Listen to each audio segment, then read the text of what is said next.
بسم اللہ الرحمن الرحیم۔ معزز سامعین، السلام علیکم۔ ایک بزرگ فرماتے ہیں کہ ہم حج کرنے گئے تھے۔ وہ بیان کرتے ہیں کہ میں نے دیکھا کہ بیت اللہ میں ایک مولوی صاحب روزانہ قرآن پاک کی ان آیت کی تشریح کیا کرتے تھے، جن کا ترجمہ یہ ہے کہ ماں باپ کے ساتھ نیک سلوک کرو۔ اگر ان میں سے کوئی ایک یا دونوں تمہارے پاس بوڑھے ہو کر رہے تو انہیں کسی موقع پر بھی اف تک نہ کہو، اور نہ انہیں جھڑک کر جواب دو، بلکہ ان کے ساتھ احترام اور ادب کے ساتھ بات کرو۔ نرمی اور رحم کے ساتھ ان کے سامنے جھکے رہو اور دعا کیا کرو کہ اے پروردگار، ان پر رحم فرما، جس طرح انہوں نے رحمت و شفقت کے ساتھ بچپن میں مجھے پالا تھا۔ اور بعض وقت بیان کرتے تھے، ان کی آواز لرزنے کانپنے لگتی اور الفاظ رک رک کر زبان سے نکلتے اور آنکھوں سے آنسو کے لڑیا بہنے لگتے۔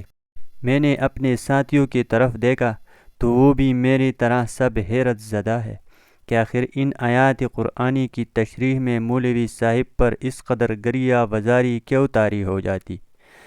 اس کی ان سے ضرور وجہ دریافت کرنی چاہیے تاکہ ہمیں بھی کچھ نصیحت حاصل ہو۔ لہٰذا جب وعظ ختم ہو چکا تو ہم نے ان کو چائے پینے کے لیے کہا۔ ہمارے زیادہ اصرار کرنے سے مولوی صاحب مان گئے۔ ہم حرم شریف سے باہر نکل کر ایک ہوٹل میں چائے پینے بیٹھ گئے۔ حج کے دنوں میں حرم شریف کے آس پاس جتنے ہوٹل ہوتے ہیں وہ اکثر دن رات ہی کھلے رہتے ہیں۔ غرض ہم بھی ایک ہوٹل میں جا کر چائے پینے لگے اور باتیں کرنے لگے۔ باتوں باتوں میں ہم نے مولوی صاحب سے پوچھا، مولانا صاحب، کیا آپ ہمیں اتنا فرمائیں گے اور اس پر وضاحت کے ساتھ روشنی ڈالیں گے کہ ان آیات الہی کی تشریح میں جناب اتنے غمگین اور افسردہ کیوں ہوتے ہیں؟ مولانا صاحب نے اس طرح سے اپنا واقعہ بیان کرنا شروع کیا کہ میں کلکتہ کے قریب ایک گاؤں کے رہنے والا ہوں۔ میرے والدین شہر میں رہتے تھے اور میرے والد ایک پرائیویٹ کارخانے میں ملازم تھے۔ پڑھے لکھے تو معمولی سے تھے، لیکن نہایت نیک اور خدا ترس آدمی تھے۔ میری عمر ابھی 4 سال ہی کی تھی کہ مجھے ایک اسلامی اسکول میں داخل کرا دیا گیا۔ میرے والدین مجھے دینی علوم کی تعلیم دلانا چاہتے تھے، اس لیے میں نے 18 سال کی عمر میں عربی زبان سیکھ لی۔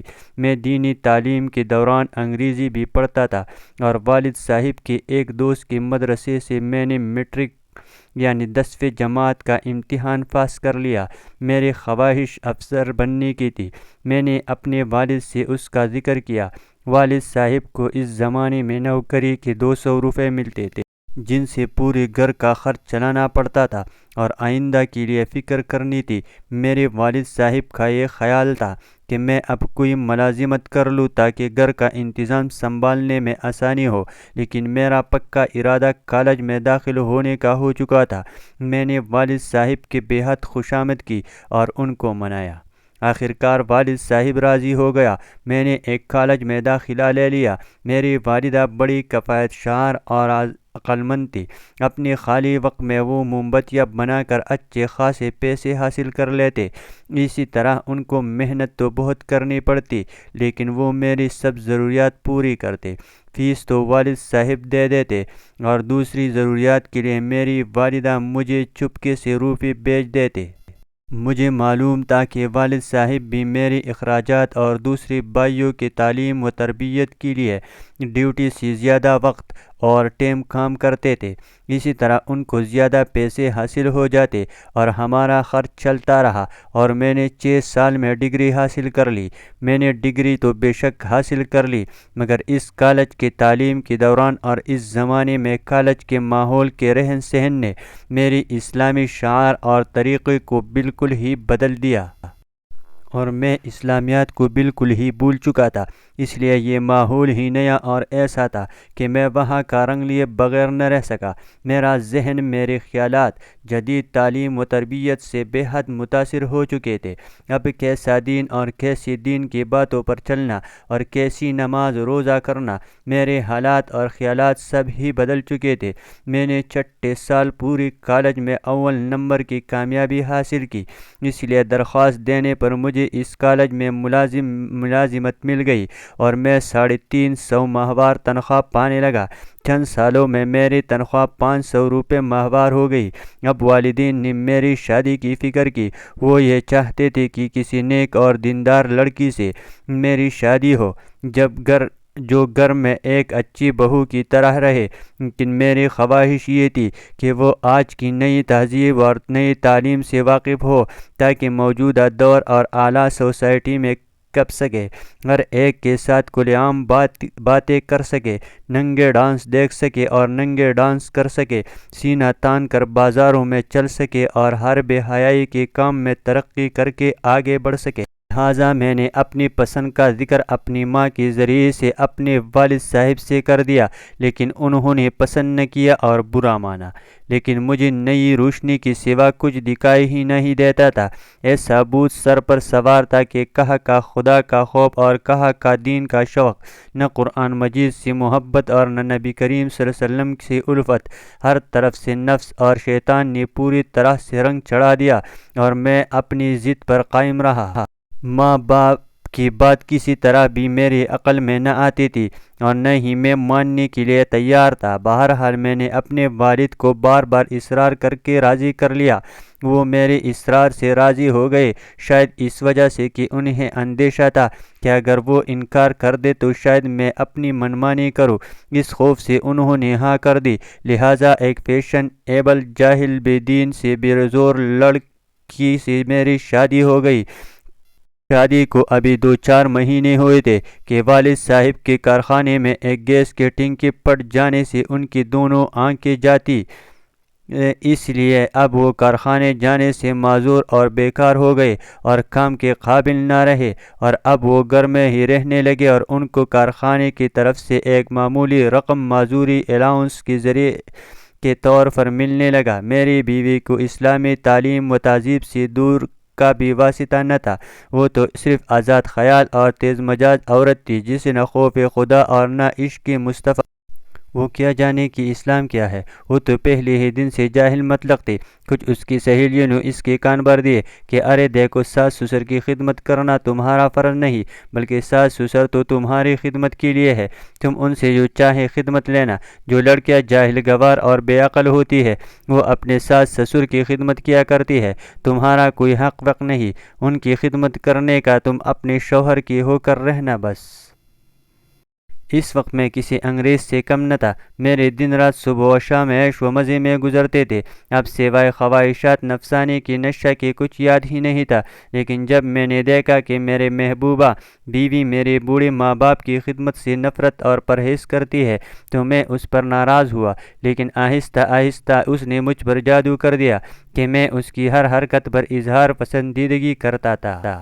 میں اس کی تلخ مزاجی اور ڈانٹ ڈپٹ کو برا جانتا تھا، خواہ وہ میرے سامنے میرے والدین کو کچھ بھی برا بھلا کہتی رہتی، لیکن میرے کان پر جوں نہ رینگتی اور مجھے ذرہ بھر بھی احساس اور برا معلوم نہ ہوتا تھا۔ اب وہ میرے والدین پر ہر آئے دن طرح طرح کے الزامات لگانے لگی، لیکن کیا کرتا، میں اب صرف نفس کا بندہ بن کر رہ گیا تھا اور روحانی موت مر چکا تھا۔ مجھے اس سے اتنی محبت ہو گئی تھی کہ میں اسے کچھ بھی نہ کہتا تھا، حتیٰ کہ زبان تک نہ اس کے سامنے ہلاتا، بس ہر وقت اس کا کلمہ پڑھتا اور اسی کی محبت کی گن گاتا۔ جب کچھ ہوتا پڑھتا دیکھتا رہتا۔ پیارے والدین نے بے بس اور مجبور ولاچار اور نہایت تنگ آ کر مجھ سے فریاد اور شکایت کی۔ آہ میری بدبختی! تو میں نے یہ کہہ کر ٹال دیا کہ آپ کو غلط نہیں ہے، میری بیوی ایسی نہیں ہے، وہ بڑی عقل مند اور صاحب سلیقہ ہے، آپ کی عقل ٹھیک نہیں ہے۔ ایک روز کی بات ہے، والد صاحب رات کو کسی ضرورت سے پانی لینے کے لیے اٹھے تو نابینا تو تھی ہی، ایک اسٹول سے ٹکرا گئے اور اسی اسٹول پر دودھ کا برتن رکھا تھا، وہ زمین پر گر گیا اور سارا دودھ زمین پر الٹ گیا۔